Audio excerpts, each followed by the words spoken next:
Apparemment, les autorités haïtiennes vont fêter le drapeau le 18 mai. Alors, le drapeau, c'est le symbole d'une Haïti fière, hein. C'est le symbole du sang versé des esclaves. Or, ce sang-là, nous l'avons gaspillé, hein. C'est pas seulement au cours de l'année qui vient de passer, hein, qui vient de s'écouler. Voilà, cette année, ça a été une descente aux enfers, hein. Et depuis 1986, hein, voilà, nous pas réglé rien, nous pas fait rien, nous pas construit rien, nous détruit ça, nous fait avec une efficacité voilà, qui est phénoménale, hein. Voilà, c'est extraordinaire comment on peut détruire un pays en 38 ans comme ça, hein. Et bon, nos gouvernants vont fêter le drapeau.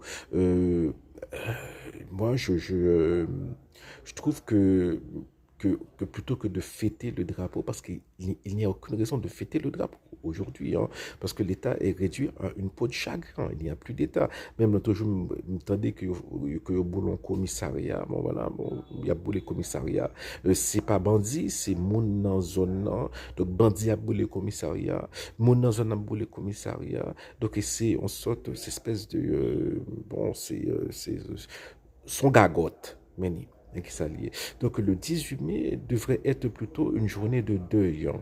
De deuil, hein, en l'honneur de voilà des victimes de Waf Jérémie, des victimes de Ponsondé, des victimes de Kinskov, des victimes de Mirbalais. Apparemment, il y a une odeur fétide, une odeur méphitique de la ville de Mirbalais parce que les autorités n'ont pas encore enlevé les corps, hein. Donc ça fait un mois. Bon voilà. Donc pour mettre à l'honneur ces victimes-là, les gens, les récentes victimes de l'Artibonite, hein, les gens qui ont été noyés dans le fleuve l'Artibonite, hein, tout le monde, voilà, le 18 mai doit être une journée de deuil pour voilà, pour non seulement les gens qui sont, bon, qui ont péri, mais il y a des victimes qui sont amochées dans leur corps, qui sont amochées dans leur psychologie. Par exemple, les gens qui ont été victimes de viols de masse, hein, ce sont des gens qui sont amochés, hein, psychiquement pour toujours, hein. Voilà, donc il faut une journée de deuil, hein, une journée pour prendre le sac et la cendre, comme on dit dans la Bible, hein. Et le 18 mai cette année, hein, c'est une journée pour ça. Et le gouvernement devrait aussi faire son mea culpa ce jour-là, demander pardon au peuple haïtien, voilà, de n'avoir rien réalisé pendant une année et de leur demander, bon voilà, une seconde chance.